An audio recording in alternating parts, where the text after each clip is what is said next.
Subscribe करिए हमारे channel target UP TET CTET को और बेल आइकन को दबाइए। हेलो फ्रेंड्स, मैं रेनू स्वागत करती हूँ आप सभी भावी अध्यापक एवं अध्यापिकाओं का आपके अपने channel target UP TET CTET में। दोस्तों, आज की वीडियो में हम आपके सीटेट एग्जाम 2016 के इन्वायरमेंटल स्टडीज के पेपर को सॉल्व करवाने वाले हैं। दोस्तों, चलिए अभी स्टार्ट करते हैं। यहाँ पर क्वेश्चन नंबर 61 है, पर्यावरण अध्ययन के पाठ्यक्रम जिसे 6 उप विषयों के चतुर्दिक निर्मित किया गया है में पौधे और पशु को जानबूझकर परिवार और मित्र उप विषय के अंतर्गत सम्मिलित किया गया है। इसके लिए निम्नलिखित में से एक कारण को छोड़कर शेष सभी कारण हो सकते हैं।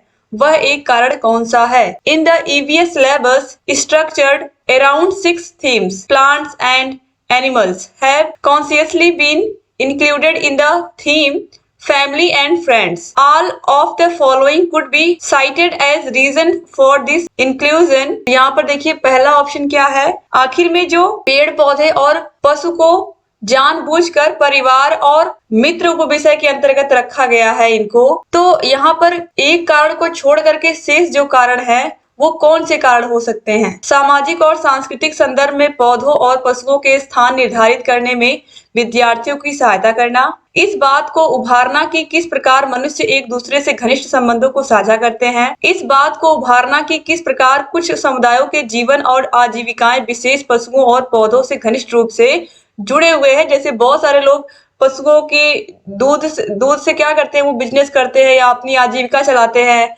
बहुत सारे लोग पौधों का मतलब सिर्फ पौधे ही नहीं है, आप फसलों को भी ले सकते हैं। जो फल के पेड़ होते हैं उनसे वो फल को बेच करके वो बिजनेस करते हैं, अपनी आजीविका चलाते हैं। तो इस तरीके से जो मनुष्य है वो क्या घनिष्ठ रूप से क्या है, उसकी जो आजीविका के साधन है वो पशु और पौधे भी हैं। तो इस तरीके से ये भी क्या है, एक तरीके से समुदाय के जीवन से ही जुड़े हुए हैं। विद्यार्थियों को विज्ञान के दृष्टिकोण से पौधों और पशुओं को समझने में सक्षम बनाना। तो दोस्तों यहाँ पर राइट आंसर हो जाएगा इस बात को उभारना कि किस प्रकार मनुष्य एक दूसरे से घनिष्ठ संबंधों को साझा करते हैं। तो यहाँ पर पशुओं की और पौधों की तो बात ही नहीं की गई है यहाँ पर इस ऑप्शन में, इसीलिए इस कारण को छोड़ करके शेष सभी क्या है, कारण है। इसके बाद हम आगे बढ़ेंगे। क्वेश्चन नंबर 62 है, पर्यावरण अध्ययन के शिक्षण अधिगम में सर्वेक्षण का उद्देश्य क्या है? पर्यावरण अध्ययन के शिक्षण अधिगम में यानी कि the purpose of survey in teaching learning of EVS। जब EVS हम पढ़ा रहे हैं, बच्चों को शिक्षण कर रहे हैं, तो उसमें सर्वे का क्या मतलब होता है? समुदाय के साथ अन्योन्य क्रिया का अवसर प्रदान करना, to provide an opportunity to interact with community. बिल्कुल, कम्युनिटी से क्या बच्चा करता है, इंटरेक्शन करता है। बच्चों को विभिन्न लोगों के प्रति संवेदनशील बनाना, to make children sensitive to different people, यानी कि सभी के लिए वो क्या करे, सोचे, सभी के लिए वो सेंसिटिव हो। सूचना को प्रत्यक्ष प्राप्त करने का अवसर प्रदान करना, क्योंकि जब बच्चे सर्वे करते हैं तो वो प्रत्यक्ष रूप से क्या करते हैं, सूचना को कलेक्ट करते हैं। वो to provide an opportunity to collect information first hand. फिर है आंकलन के एक अवसर के रूप में इसका उपयोग करना, to use it an opportunity for assessment. तो दोस्तों यहाँ पर जो राइट आंसर होगा वो होगा option number 1, A, B, C और D, ये सबके सब सही हैं सर्वे के लिए। क्वेश्चन नंबर 63 पे आते हैं। 63 से लेकर के 65 तक निम्नलिखित अवतरण पर ये आधारित है। तो चलिए देखते हैं। शिक्षक द्वारा प्रदर्शित एक कटोरे में पानी उबालने और उसका वाष्पीकरण हो जाने के प्रयोग को देखने के बाद 7 से 8 वर्ष के बच्चों के द्वारा दिए गए उत्तर इस प्रकार है। पानी गुम हो गया, पानी को गर्म करेंगे तो पानी क्या होगा, वाष्पीकृत बन के ऊपर उड़ जाएगा और धीरे धीरे जो पानी है वो बहुत ही कम बचेगा या फिर खत्म हो जाएगा जितने देर तक हम उसको उबालेंगे। तो पानी गुम हो गया, बच्चे देख करके क्या कह रहे हैं कि पानी जब एकदम वाष्पीकृत हो गया, बर्तन खाली हो गया, तो बच्चे क्या कह रहे हैं, पानी गुम हो गया। और कुछ बच्चे कह रहे हैं कटोरे ने पानी सोख लिया। कुछ कह रहे हैं कि आग नीचे से जल रही थी, क्योंकि आग जल रही है तभी तो वाष्पीकृत हो रहा है वो। तो कुछ बच्चे कह रहे हैं आग ने पानी पी लिया और कुछ कह रहे हैं भगवान ने पानी पी लिया। ठीक है, अब देखिए यहाँ पर इसी के आधार पर हमें उत्तर देना है 63, 64 और 65 नंबर प्रश्नों का। तो ये उत्तर बच्चों और उनके विचारों के बारे में क्या बताते हैं? ये जो बच्चों ने इतना सारा अलग अलग अपना अपना सजेशन दिया है, अपना अपना विचार दिया है, ये क्या बताता है? बच्चों के उत्तर तर्क संगत नहीं है, बच्चों की सोच गलत है, बच्चे अच्छा अवलोकन नहीं कर पाते, या वाष्पीकरण के बारे में बच्चों के विकल्पी विचार हैं। तो राइट आंसर यही होगा कि क्योंकि हर बच्चा अलग अलग विकल्पों पर विचार कर रहा है, तो ये वाष्पीकरण के बारे में बच्चों के अलग अलग क्या है, विकल्प हैं या विचार हैं। ठीक है, सोच गलत है, या अवलोकन नहीं कर पाते या तर्क संगत नहीं है, अभी वो 7 से 8 साल के बच्चे हैं, तो उनके लिए इस तरीके की धारणा बिल्कुल बनानी ही नहीं है। इसके बाद क्वेश्चन नंबर 64 है, शिक्षक को इन उत्तरों का सामना किस प्रकार करना चाहिए। जो बच्चे उत्तर दे रहे हैं, शिक्षक उनका किस तरीके से उन उत्तरों को फेस करेगा, या how should the teacher deal with these response. जो बच्चे रिस्पॉन्स कर रहे हैं, बच्चा टीचर उससे किस प्रकार से डील करेगा। तो जल चक्र का एक मानक चार्ट प्रदर्शित करें, show the standard water cycle chart, वाष्पीकरण की परिभाषा दें और बच्चों को उसे याद करने के लिए कहें, तो रटने वाला काम तो करना ही नहीं है। उनके विचारों तक पुनः पहुंचने के लिए एक चर्चा प्रारंभ करें, और फिर है बच्चों को बता दें कि वे गलत है, ये तो करना ही नहीं है। तो सबसे अच्छा तरीका क्या है, जल चक्र का एक मानक चार्ट प्रदर्शित करें। चार्ट के थ्रू वो आसानी से इन बच्चों को समझा सकते हैं, यहाँ पर डिस्कशन भी कर सकते हैं, उनके विचारों तक पहुंचने के लिए एक चर्चा भी प्रारंभ कर सकते हैं। लेकिन जब वो एक चार्ट बनाएंगे, जैसे बच्चे चित्रों की भाषा क्या होती है, आसानी से समझते हैं छोटे बच्चे, तो चित्र ही बने होते हैं उनकी किताबों में, चाहे वो उनकी साहित्यिक किताबें हो, बाल साहित्य की किताबें हो। तो जल चक्र का जब आप मानक चित्र बनाएंगे कि किस तरीके से पहले पानी ठंडा था, फिर उसको हमने कैसे गर्म किया, फिर किस तरीके से वो भाप बन करके उड़ा, ये एक पूरा एक आप चार्ट बनाओगे तो बहुत आसानी से बच्चे उसको समझ जाएंगे। इसके बाद क्वेश्चन नंबर 65 पे आते हैं, वाष्पीकरण विषय पर बच्चों की विविध सोच का आकलन करने के लिए निम्नलिखित में से कौन सा प्रश्न एक नमूना हो सकता है।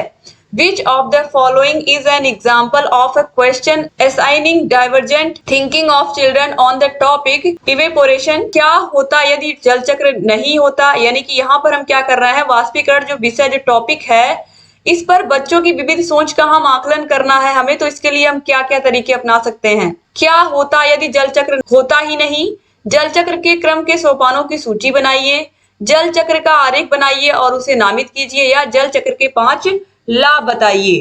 तो दोस्तों यहाँ पर सबसे अच्छा तरीका यही है कि क्या होता यदि जल चक्र नहीं होता।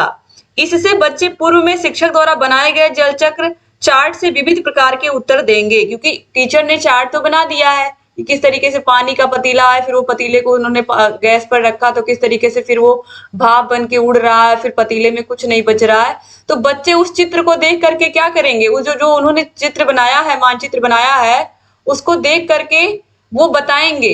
यदि जल चक्र नहीं होता, यदि जल चक्र नहीं होता तो ये पूरी प्रक्रिया नहीं होती, बारिश नहीं होती, तो ये सब चीजें पूरा बच्चे बताएंगे शिक्षक को। ठीक है, तो बस अगर ये उन्होंने पूछ लिया, सबसे अच्छा आकलन का तरीका यही है कि क्या होता यदि जल चक्र ही नहीं होता, what will happen if there is no water cycle. इसके बाद क्वेश्चन नंबर 66 पे आते हैं, निम्नलिखित में से कौन सा राज्य जम्मू और कश्मीर के पड़ोसी राज्य है। Which of the following are the neighbouring states of Jammu and Kashmir. Himachal Pradesh, Punjab, Himachal Pradesh, Uttar Pradesh तो नहीं है, उत्तराखंड और राजस्थान, राजस्थान भी नहीं है, हिमाचल प्रदेश और उत्तराखंड।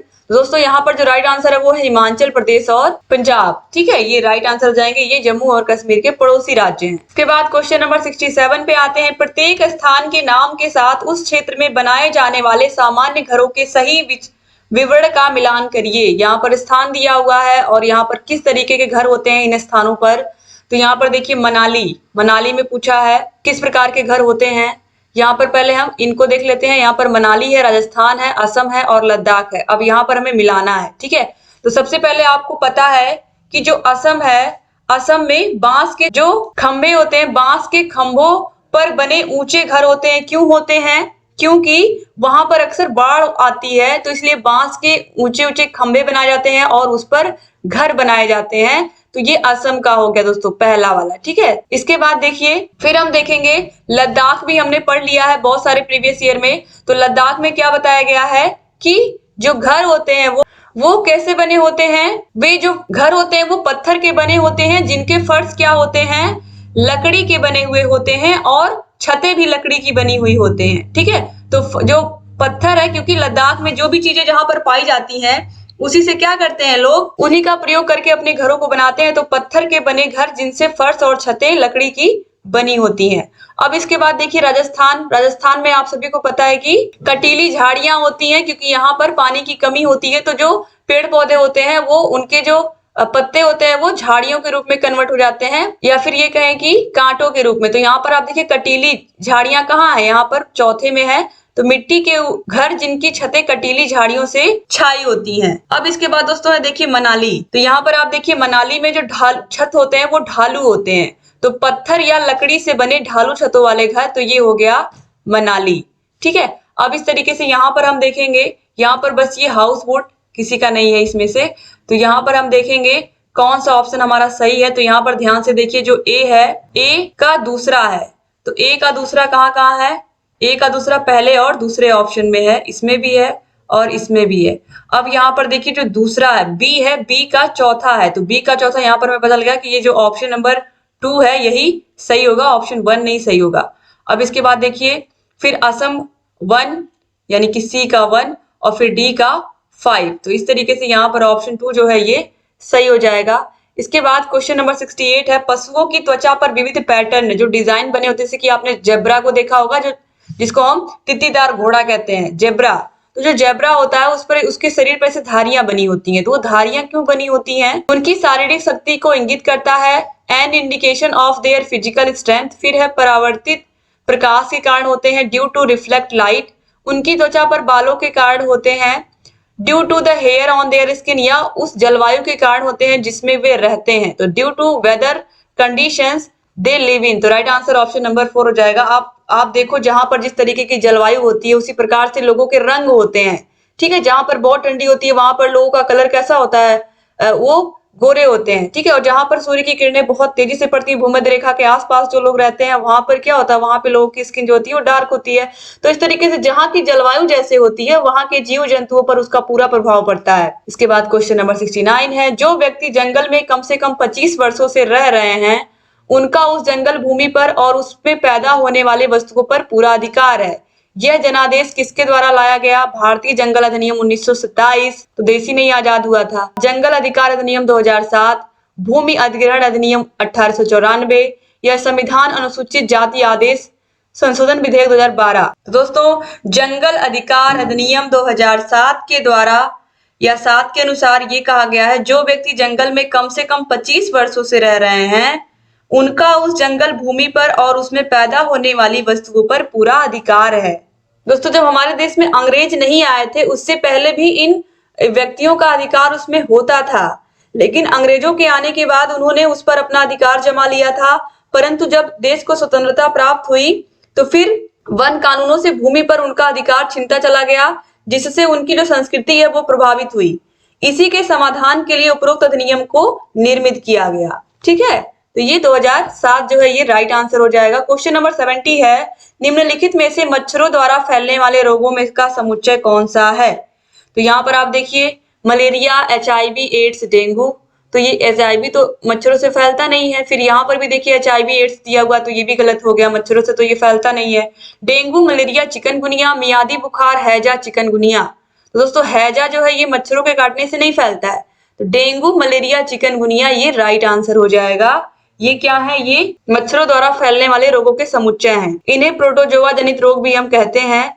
मलेरिया, इसके अलावा प्लाज्मोडियम नामक जो मलेरिया होता है, दोस्तों आप सभी को पता है कि मलेरिया प्लाज्मोडियम नामक परजीवी प्रोटोजोआ से होता है। जो प्लाज्मोडियम होता है, प्लाज्मोडियम मादा एनाफिलीज मच्छर के शरीर में आश्रय लेता है, जिसे यह अपने डंक द्वारा मनुष्य के शरीर में पहुंचाकर उसे रुग्ण कर देता है, यानी कि उसे रोगी बना देता है मलेरिया का। इस रोग से जाड़े के साथ बुखार आता है और लाल रुधिराणु यानी कि जो RBC होते हैं वो नष्ट हो जाते हैं तथा रक्त की कमी हो जाती है। ठीक है, जो मलेरिया होता है इसमें। इसके बाद क्वेश्चन नंबर 71 पे आते हैं, घटपर्णी पौधा नेपेंथिस। जो नेपेंथिस पौधा होता है ये कहाँ पाया जाता है? भारत में नहीं पाया जाता है। मेढकों, कीड़े मकोड़ों और चूहों को चालाकी से फंसाकर खा जाता है। कीड़े मकोड़ों को आकर्षित करने के लिए उच्च त्वचा की ध्वनियां निकालता है, या का मुंह छोटी छोटी कंटियों से ढका रहता है। तो दोस्तों यहाँ पर राइट आंसर हो जाएगा, ये जो पौधा होता है नेपेंथिस या घटपर्णी पौधा जिसको हम हिंदी में कहते हैं, नेपेंथिस जो पौधा होता है ये मेढकों को, कीड़े मकोड़ों को और चूहों को बहुत ही चालाकी से फंसा करके खा जाता है। तो ऑप्शन नंबर 2 जो है ये राइट आंसर हो जाएगा। क्वेश्चन नंबर 72 है, नीचे दिए गए खाद्य पदार्थों में से किस समुच्चय में लौह तत्व प्रचुर मात्रा में होता है? आंवला, आंवला, आंवला जहां पर भी होगा ये दोस्तों आंवला में तो होता ही है आयरन भरपूर मात्रा में। इसके अलावा दोस्तों पालक में भी होता है, तो आलू में तो नहीं होता है। आंवला, आलू, टमाटर, टमाटर में भी नहीं होता है। बंद गोभी, भिंडी, गुड़, तो बंद गोभी, भिंडी में भी इतना ज्यादा मात्रा में आयरन जो है वो नहीं होता है। तो यहाँ पर राइट आंसर क्या हो गया? आंवला, पालक और गुड़, इन तीनों में भर भर के आयरन होता है। तो ऑप्शन 4 जो है ये सही हो जाएगा। क्वेश्चन नंबर 73 पे आते हैं। हमारे देश के लगभग सभी भागों में मिर्च का उपयोग भोजन पकाने में किया जाता है। हमारे देश में मिर्च को लाने वाले व्यवसायी कौन थे? दक्षिण अमेरिका से, अफगानिस्तान से, ऑस्ट्रेलिया से या उज्बेकिस्तान से। दोस्तों मिर्च का उपयोग संचालित करने वाला जो देश है वो मेक्सिको है। मेक्सिको को ही माना जाता है। हमारे देश में मिर्च लाने वाले व्यवसायी दक्षिणी अमेरिका यानी कि मेक्सिको से आए थे। मिर्च कैप्सिकम वंश का एक पादप का फल है तथा यह सोलेनेली कुल का सदस्य होता है। ठीक है, स्वाद में तीखा होता है, आपको पता ही है, और गूदे की मात्रा के अनुसार इसका उपयोग एक सब्जी या शिमला मिर्च या अन्य या एक मसाले या लाल मिर्च के रूप में भी हम इसका उपयोग करते हैं। ठीक है, तो दक्षिणी अमेरिका यहाँ पर क्या हो जाएगा? राइट आंसर हो जाएगा। क्वेश्चन नंबर 74 है। निम्नलिखित में से कौन सा पक्षी कैक्टस पौधे के कांटों के बीच अपना घोंसला बनाता है? बया, कलचिड़ी, फाख्ता या फिर शकरखोरा। दोस्तों राइट आंसर हो जाएगा यहाँ पर ऑप्शन नंबर 3 जो है फाख्ता। इसको कबूतर के नाम से भी पहचाना जाता है। इसका नाम याद रखिएगा, फाख्ता। ठीक है, यहाँ पर देखिए इसको क्या कहते हैं? डव। डव साबुन तो आपने नाम सुना ही होगा ना, उसी से याद रखिएगा इसको ताकि भूले ना आपको। क्वेश्चन नंबर 75 है। किसी पशु के विषय में नीचे दिए गए विवरण को पढ़िए और उस पशु को पहचानिए। यह भालू जैसा दिखता है परंतु भालू नहीं है। यह दिन के लगभग 17 घंटे वृक्षों की शाखाओं से उल्टे लटक कर सोता है। यह जिस वृक्ष पर रहता है उसी की पत्तियों को खाता है। यह लगभग 40 वर्षों तक जिंदा रहता है। चिंपैंजी, पैंडा, स्लॉथ या फिर लंगूर। दोस्तों राइट आंसर हो जाएगा यहाँ पर ऑप्शन नंबर 3 स्लॉथ। इसको हम क्या बोलते हैं? स्लॉथ बोलते हैं। दोस्तों ये पाया जाता है मध्य अमेरिका में, दक्षिण व मध्य अमेरिका में पाया जाता है तथा मध्यम आकार का एक शाकाहारी पशु है और यह धीमी गति से हिलने के लिए क्या है? प्रसिद्ध होता है। यह स्लॉथ जो होता है यह जंगल के वृक्षों में रहते हैं और यह देखने में भालू जैसे ही होते हैं लेकिन भालुओं से भिन्न होते हैं। ठीक है, यह दिन में लगभग 17 घंटे वृक्षों की शाखाओं से उल्टे लटक कर सोते रहते हैं। आगे बढ़ेंगे। क्वेश्चन नंबर 76 है। नीचे दिए गए जीवों के समूहों में से किनकी दृष्टि श्रेष्ठ होती है तथा वे मनुष्यों की तुलना में 4 गुनी अधिक दूरी की वस्तुओं को देख सकते हैं? तो यहाँ पर कौन सा जोड़ा है जो मनुष्यों की तुलना में 4 गुना अधिक दूरी तक देख सकता है? यहाँ पर पूछा है। तो दोस्तों यहाँ पर आपको आंसर समझ में आ गया होगा कि चील की नजर, गिद्ध की नजर जो होती है वो बहुत तेज होती है, इसलिए गिद्ध की नजर लोग अक्सर कई एग्जाम्पल भी लोगों को देते हैं कि इसकी नजर गिद्ध जैसी है, यानी कि बहुत तेज है। तो छिपकली, तितली, यहाँ पर देखिए सांड, तो ये सब गलत हो गए। ऑप्शन कौन सा सही है? ऑप्शन नंबर 2 जो है चील, गरुड़, गिद्ध, ये बिल्कुल सही है। यहाँ पर देखिए छिपकली दिया हुआ है, इसमें तितली दिया हुआ है, इसमें सांड दिया हुआ है, तो इन सबसे सबसे ज्यादा तेज इन्हीं तीनों की नजर होती है। ठीक है, यानी कि काइट्स, ईगल्स एंड वल्चर्स। इसके बाद क्वेश्चन नंबर 77 पे आते हैं। नीचे दिए गए खेती करने के विवरण को पढ़िए और इस ढंग की पहचान करिए। एक फसल को काटने के पश्चात खेत को कुछ वर्षों के लिए खाली छोड़ दिया जाता है, उसमें कुछ भी नहीं उगाया जाता है। इस भूमि में बांस या अन्य खरपतवार जो भी कुछ आता है उसे उखाड़ा नहीं जाता, काट कर जला दिया जाता है। यह राख भूमि को उर्वर बनाती है। जब यह भूमि खेती के लिए तैयार हो जाती है तब उसे हल्का सा खोदा जाता है और भूमि को जोता नहीं जाता और उस पर बीज छिड़क दिए जाते हैं। तो ये है दोस्तों, आप सभी को पता है ये कौन सी खेती कहलाती है? ये झूम खेती कहलाती है। झूम खेती यहाँ पर इन किसानों के अकॉर्डिंग कि अगर हम हमेशा हमेशा उस पर एक फसल बोने के बाद फिर उसको जोतने के बाद फिर उसमें दूसरी फसल बो देंगे, फिर उसको काटने के बाद फिर दूसरी तीसरी फसल बो देंगे, तो इस तरीके से जो खेत की उर्वरता है, भूमि की उर्वरता है, वो अच्छी नहीं होती है। एक बार फसल उगाने के बाद कुछ सालों तक उसको छोड़ देते हैं हम, तो अपने आप उस पर कुछ खरपतवार उड़ते हैं, फिर उनको जला देते हैं, फिर उन राख को वहीं छोड़ देते हैं, फिर उससे भूमि क्या होती है? उर्वरित हो जाती है, उसकी उर्वरा शक्ति बढ़ जाती है, तो इसे हम कहते हैं झूम खेती। क्वेश्चन नंबर 78 पे आते हैं। जब कोई सपेरा अपने वाद्य यंत्र या बीन को बजाता है, कोई सपेरा है अपने बीन को बजाता है, तो सांप उसकी ध्वनि पर अपने सिर को इधर उधर घुमाता है, इसको हम कहते हैं कि सांप नाच रहा है।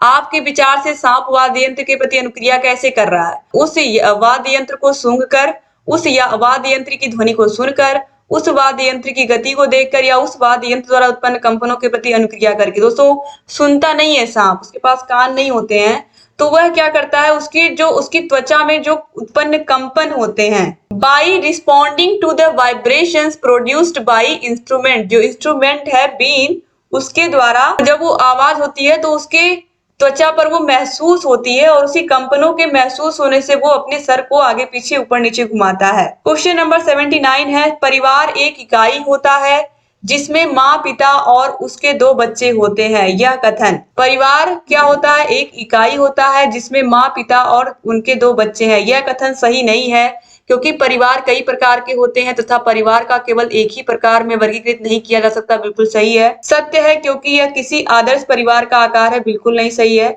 सत्य है क्योंकि सभी भारतीय परिवार इसी प्रकार के होते हैं। ये भी गलत है। सही नहीं है क्योंकि इस कथन में यह स्पष्ट करना चाहिए कि बच्चे जैविक होते हैं, तो ये भी गलत है। तो यहाँ पर राइट आंसर क्या हो जाएगा? Option number 1। ये सही नहीं है क्योंकि परिवार संयुक्त भी होते हैं, एकल भी होते हैं। तो इस तरीके से यहाँ पर जो ऑप्शन 1 है ये सही हो जाएगा। इसके बाद क्वेश्चन नंबर 80 है, मानवों के पेट में अमाशय रस की प्रकृति डैश होती है और वह भोजन के पाचन में सहायता करता है। उदासीन होती है, अम्लीय होती है, क्षारीय होती है या उभयधर्मी होती है। दोस्तों राइट आंसर हो जाएगा यहाँ पर ऑप्शन नंबर 2 अम्लीय, यानी कि मानव के पेट में जो अमाशय रस की प्रवृत्ति होती है वो अम्लीय होती है और वह भोजन के पाचन में सहायता करता है। यानी कि तरीके से हम कह सकते हैं ये एसिड है। जब हम भोजन खाते हैं तो यही एसिड क्या होता है? यही पचाता है। इसके बाद क्वेश्चन नंबर 81 है, कक्षा 3 के एक शिक्षक ने अपने बच्चों को निम्नलिखित पेड़ों पौधों की पत्तियों को विभिन्न वर्गों में वर्गीकृत करने को कहा, जैसे कि नींबू, आम, तुलसी, पुदीना, नीम, केला आदि। कुछ विद्यार्थियों ने पत्तियों का वर्गीकरण इस प्रकार किया: दवाओं के गुणों वाली पत्तियों और दवाओं के गुण से रहित पत्तियां, बड़ी पत्तियां और छोटी पत्तियां। शिक्षक ने समूह ए को सही माना और समूह बी को गलत। निम्नलिखित में से कौन सा कथन अधिगम और आकलन के प्रति शिक्षक के दृष्टिकोण को प्रतिबिंबित करता है? बच्चे बहुत प्रकार के संदर्भों को कक्षा में लेकर के आते हैं जिनकी सराहना होनी चाहिए। फिर है अपने अनुभवों पर निर्भर करते हुए बच्चे वर्गीकरण के बहुत से तरीकों का उपयोग कर सकते हैं। वर्गीकरण का काम बहुत विशिष्ट और स्तरीकृत है तथा इसका एक ही सही उत्तर होता है। यह क्रियाकलाप पत्तियों से सूचना ग्रहण करने पर केंद्रित है। इसका भिन्न अर्थ लगाया जा सकता है। तो यहाँ पर ऑप्शन नंबर 3 जो है, वर्गीकरण का काम बहुत विशिष्ट और स्तरीकृत है तथा इसका एक ही सही उत्तर होता है। यह शिक्षक के अनुसार, ठीक है, ये जो इन्होंने माना है कि जो बच्चों ने क्या किया है, जो इन्होंने क्या किया है, बच्चों ने एक ग्रुप ने क्या कहा कि जो दवाओं के गुणों वाली पत्तियां हैं और जो दवाओं से गुण से रहित है उनको ग्रुप ए के बच्चों ने बांट दिया अलग अलग में और बी के बच्चों ने बड़ी और छोटी पत्तियों के हिसाब से उनको बांटा। तो टीचर ने ए को सही माना और उनके अनुसार जो वर्गीकरण का काम है वो बहुत ही विशिष्ट और स्तरीकृत है तथा इसका एक ही सही उत्तर हो सकता है। ये हम टीचर के अनुसार इसका आंसर दे रहे हैं, ठीक है, याद रखिएगा टीचर का दृष्टिकोण कैसा है इस प्रश्न को लेकर के, तो उनके अनुसार ये ऑप्शन सही होगा। ठीक है, क्वेश्चन नंबर 82 पे आते हैं। पर्यावरण अध्ययन की अपनी कक्षा में समूह क्रियाकलाप का निर्माण करते हुए आप निम्नलिखित विचारों में से किसका ध्यान रखेंगे? बच्चों की रुचियों का ध्यान रखेंगे, लड़के और लड़कियों को समान रूप से रुचिकर लगे, इसमें मूल्यवान सामग्री लगी हो या सभी धार्मिक और सांस्कृतिक पृष्ठभूमि के बच्चों को रुचिकर लगे। तो यहाँ पर ए, बी और डी ये तीनों सही हो जाएंगे। इसमें मूल्यवान सामग्री लगी हो, ये जरूरी नहीं है कि कोई भी क्रियाकलाप टीचर करा रहे हैं तो उसमें बहुत मूल्यवान, बहुत वैल्यूएबल चीजें लगी होंगी, एक्सपेंसिव चीजें लगी होंगी, तभी वो अच्छा होगा। तो यहाँ पर ए, बी और डी ऑप्शन 1 जो है ये सही हो जाएगा। क्वेश्चन नंबर 83 पे आते हैं। निम्नलिखित सभी कथन पर्यावरण अध्ययन में सामूहिक रूप से क्रियाकलापों में संलग्न शिक्षकों और विद्यार्थियों के पक्ष में तर्क प्रस्तुत करते हैं। केवल एक कथन को छोड़कर वह कथन कौन सा है? All the following statements provide arguments in favor of teachers and students to collectively engage in group activities in EVS, except one, which is that statement. बच्चे दूसरे बच्चों से बात और बहस करने से अधिक सीखते हैं। समूह क्रियाकलापों की वजह से बच्चे अंक उपलब्धि में अच्छा सुधार प्रदर्शित करते हैं। प्रौढ़ों के समर्थन से बच्चों को अपनी क्षमता से अधिक ज्ञान के निर्माण में सहायता मिल सकती है, या बच्चे परस्पर सामंजस्य और सहयोग से सीखते हैं। दोस्तों यहाँ पर ये जो अंक सुधार की बात की गई है कि समूह क्रियाकलापों की वजह से बच्चे अंक उपलब्धि में अच्छा सुधार प्रदर्शित करते हैं, ये ऑप्शन छोड़ करके बाकी सभी क्या है? यहाँ पर बाकी सभी सही है कि बहस करने से बच्चे अधिक सीखते हैं, बात करने से, और प्रौढ़ों के समर्थन से भी, क्योंकि उनका जो एक्सपीरियंस है, जो बड़े लोग हैं, एडल्ट लोगों का एक्सपीरियंस ज्यादा है, तो इस तरीके से बच्चे उनसे अधिक सीखते हैं और ज्ञान के निर्माण में भी सहायता होती है। और परस्पर सामंजस्य से, कोलैबोरेशन से और कोऑपरेटिव नेचर की वजह से बच्चे आसानी से सीख जाते हैं एक दूसरे से। क्वेश्चन नंबर 84 है। समूह कार्य से पर्यावरण अध्ययन कर रहे बच्चों की सामाजिक व्यक्तिगत विशेषताओं के आकलन के लिए निम्नलिखित में से कौन सा उपकरण सर्वाधिक उपयुक्त होगा? तो which one of the following tools will be appropriate for assigning social personal qualities of children engage in learning EVS through group work? कागज पेंसिल परीक्षण, मौखिक प्रश्न, निर्धारण मापनियां या फिर दत्त कार्य। दोस्तों राइट आंसर यहाँ पर होगा असाइनमेंट्स। ऑप्शन नंबर 4 जो है असाइनमेंट्स। असाइनमेंट सही क्यों होगा दोस्तों? यहाँ पर देखिए जब बच्चे समूह कार्य से पर्यावरण अध्ययन कर रहे होते हैं तो बच्चों की जो सामाजिक व्यक्ति विशेषताएं होती हैं, सामाजिक व्यक्ति विशेषताओं के आकलन के लिए जो दत्त कार्य होता है वो सबसे उपयुक्त होता है, क्योंकि दल कार्य में यानी कि जब बच्चे ग्रुप में काम करते हैं तो ग्रुप कार्य में जो बच्चे होते हैं, स्टूडेंट होते हैं, वो स्वतंत्र पर्यावरण में काम करते हैं जिस पर किसी शिक्षक या अन्य बाह्य कारकों का कोई दबाव नहीं होता है। तो ये दबाव बिल्कुल नगण्य होता है। तो इस तरीके से बच्चे सबसे सही तरीके से यहाँ पर कोई दबाव नहीं होता है, उनको आसानी से वे अपने असाइनमेंट्स को पूरा करते हैं। क्वेश्चन नंबर 85 है। नीचे दिए गए पौधों के बारे में बच्चों के कुछ सहजानुभूत विचार दिए गए हैं, इनमें से कौन सा विचार वैज्ञानिक दृष्टि से ठीक है? बीज किसी पौधे का हिस्सा नहीं होते हैं, गाजर और बंद गोभी पौधे नहीं है, घास पौधा नहीं है, कुछ सब्जियां फल होती हैं। तो दोस्तों यहाँ पर जो सबसे अच्छा है वो क्या है? यहाँ पर ऑप्शन नंबर जो आप 4 देख रहे हो, कुछ सब्जियां फल होती हैं। यह विचार वैज्ञानिक दृष्टि से ठीक है। कुछ फलों को खाना पकाने और भोजन पकाने में प्रयुक्त किया जाता है, जैसे कि वनस्पतिक फलों में जो कुष्मांड होता है, जैसे कि स्क्वैश होता है, कद्दू होता है, खीरा होता है, ये सब क्या है? ये सब सब्जी भी है और फल भी है। तो यहाँ पर हम कह सकते हैं कि जो फल होता है वो एक परिपक्व अंडाशय है, अंडाशय के अंदर एक या अधिक बीजांड होते हैं। ठीक है, तो इस तरीके से यहाँ पर ऑप्शन नंबर 4 जो है वो सही हो जाएगा। क्वेश्चन नंबर 86 पे आते हैं। कक्षा 4 की एक शिक्षिका ने अपने विद्यार्थियों से कहा, कुछ वयोवृद्ध लोगों से यह पूछिए कि जब वे जवान थे, यानी कि कुछ बुजुर्ग लोगों से जाकर के पूछो। बच्चों से ये वो कह रही है कि कुछ जो बुजुर्ग लोग हैं उनसे जाकर के पूछो कि जब वो जवान थे तो क्या उन्होंने कुछ ऐसे पौधे देखे थे जो आजकल नहीं दिखाई पड़ते हैं? तो उपयुक्त प्रश्न के पूछे जाने पर निम्नलिखित में से किस कौशल के आकलन की संभावना होगी? प्रश्न पूछना, अभिव्यक्ति, प्रयोग या फिर चर्चा। किस आकलन की संभावना नहीं है? उपयुक्त प्रश्न के पूछे जाने पर निम्नलिखित में से किस कौशल के आकलन की संभावना नहीं है? तो वो बताएंगे ना, बच्चे प्रश्न पूछ रहे हैं तो जो बुजुर्ग है वो बताएंगे कि कौन कौन से पौधे हैं जो अब दिखाई नहीं देते हैं, या इस तरीके से हम कह सकते हैं कौन कौन से जानवर हैं जो अब नहीं दिखाई देते हैं, जो बहुत कम है, जैसे कि गिद्ध हुए, तो ये सब बहुत कम अब दिखाई देते हैं। तो बच्चे प्रश्न पूछेंगे तो वो आंसर देंगे। ठीक है, इस तरीके से अभिव्यक्ति कर रहे हैं बच्चे अपने अपने बातों की, अपने विचारों की, और वो भी क्या करेंगे? सामने से अभिव्यक्ति ही करेंगे। बच्चे प्रश्न पूछ रहे हैं, वो अभिव्यक्ति करेंगे और इस पर वो लोग क्या करेंगे? आपस में चर्चा भी करेंगे। बच्चे मान लीजिए अपने घर के जो बुजुर्ग हैं उन्हीं से पूछ रहे हैं। तो इस तरीके से यहाँ पर जो ऑप्शन नंबर 3 है दोस्तों, ये जो कौशल है इसकी कोई संभावना नहीं है, क्योंकि यहाँ पर प्रयोग करने वाली बात तो हुई ही नहीं है, यहाँ पर साइंस की बात तो हुई नहीं है। यहाँ पर तो बस सिंपल सा एक प्रश्न पूछा गया है कि कौन कौन से पौधे हैं जो अब दिखाई नहीं देते हैं। तो इस आकलन की बिल्कुल संभावना नहीं है कि बच्चे प्रयोग करेंगे। तो ऑप्शन 3 जो है ये सही हो जाएगा। इसके बाद आगे बढ़ेंगे दोस्तों, अगला क्वेश्चन है, क्वेश्चन नंबर 87 है। एक शिक्षक प्रत्येक बच्चे को अपने घरों की रद्दी सामग्री से कुछ उपयोगी वस्तु बनाने को कहता है। शिक्षक का शैक्षिक अभिप्राय क्या नहीं है? याद रखिएगा, क्या नहीं है, इसमें से कौन सा ढूंढना हमें? कक्षा के श्रेष्ठ विद्यार्थी के बारे में निर्णय करना, बच्चों में सृजनशीलता का विकास करना, बच्चों को पुनश्चक्रण यानी कि रिसाइकिल के बारे में, रीयूज के बारे में और रिड्यूस के बारे में बताना। यानी कि पुनः चक्रण कैसे हम किसी भी वस्तु का कर सकते हैं, फिर उसे हम कैसे फिर से उपयोग कर सकते हैं, कैसे उसका रूपांतरण कर सकते हैं, इसके बारे में बताना। और कूड़े से बनी श्रेष्ठ वस्तुओं की प्रदर्शनी आयोजित करना। इसमें से कौन सा है जो राइट नहीं है?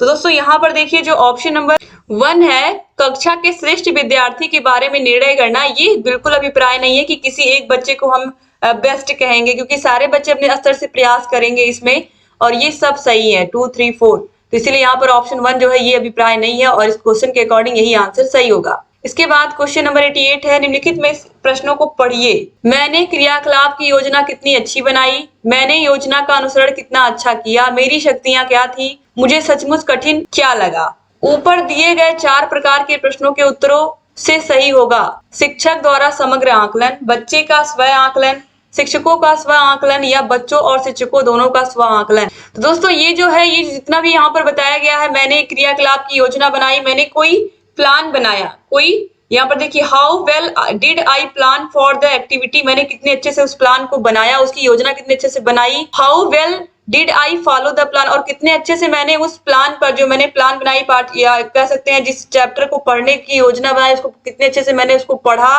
कितना अच्छा किया, और मेरी शक्तियां क्या थी, क्या क्या मुझे बहुत अच्छे से उसमें समझ में आया, और क्या ये चैप्टर सच में कठिन था।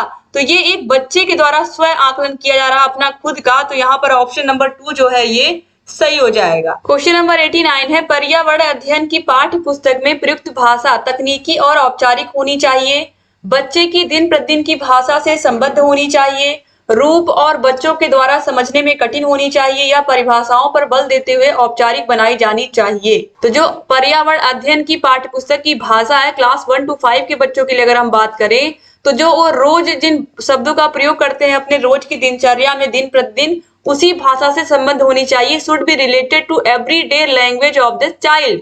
तो ऑप्शन 2 जो है ये से जितना आसान से आसान भाषा हो सकती है, उतनी आसान भाषा में पाठ्य पुस्तक में भाषा का प्रयोग करना चाहिए, यानी कि टेक्स्ट बुक में उनके सबसे आसान से आसान भाषा रखनी चाहिए। क्वेश्चन नंबर 90 है, और इस तरीके से जितने भी क्वेश्चन थे वो आपने देख लिए, केवल एक क्वेश्चन इसको भी देख लीजिए और ये पूरा कंप्लीट हो जाएगा आप लोग का पर्यावरण का। और दोस्तों इसको मैं पढ़ाने से पहले आपको एक बार बता दूं कि सारे के सारे विषयों के वीडियोस के लिंक डिस्क्रिप्शन बॉक्स और कमेंट बॉक्स में मिल जाएगी। एक शिक्षक अपने विद्यार्थियों को विभिन्न पशुओं के चित्र देता है तथा उन पशुओं पर रंग भरने को कहता है जो हमारे घरों में नहीं रहते।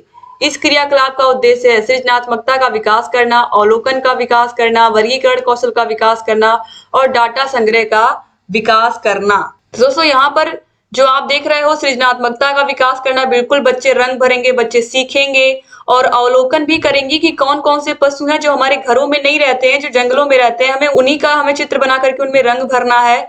और इस तरीके से वो वर्गीकरण भी कर पाएंगे कि कौन कौन से पशु जंगलों में रहते हैं, कौन कौन से घरों में रहते हैं। तो यहाँ पर डाटा संग्रह की बात नहीं हुई है, तो यहाँ पर डी जो है ये इसको छोड़ करके बाकी सब सही होंगे। तो ए बी सी यहाँ पर ऑप्शन 2 में है। तो इस तरीके से सारे क्वेश्चंस आप लोगों ने कर लिए। उम्मीद करती हूँ कि वीडियो आपको पसंद आई होगी। वीडियो अच्छी लगी तो वीडियो को लाइक करके जाइएगा, और अगर चैनल को सब्सक्राइब नहीं किया तो प्लीज सब्सक्राइब भी कर दीजिए। बगल में बेल आइकन होगा, उसको भी प्रेस कर दीजिए, ताकि जो भी नई वीडियोस हम बनाते हैं उसका नोटिफिकेशन आपके पास समय से जाए और आप सारी वीडियोस को देखते हैं। वीडियो को शेयर कर दीजिएगा दोस्तों, और आपके लिए रेगुलर वीडियोस हम लेकर के आ रहे हैं और आगे भी आते रहेंगे। डिस्क्रिप्शन बॉक्स, कमेंट बॉक्स में सारे ईयर्स के प्रीवियस ईयर के पेपर के सोल्यूशन आपको मिल जाएंगे, और आप हमारे टेलीग्राम को भी ज्वाइन कर सकते हैं। टेलीग्राम का लिंक डिस्क्रिप्शन बॉक्स और कमेंट बॉक्स में मिल जाएगा आपको। तो टेलीग्राम से ज्वाइन होने के बाद आपको सारे विषयों की पीडीएफ भी मिलती है, वहां पर सारे विषयों के आपको वीडियोस भी टाइम से मिल जाते हैं, तो आप जरूर जुड़ जाइए। Thank you so much video को पूरा देखने के लिए। जय हिंद दोस्तों।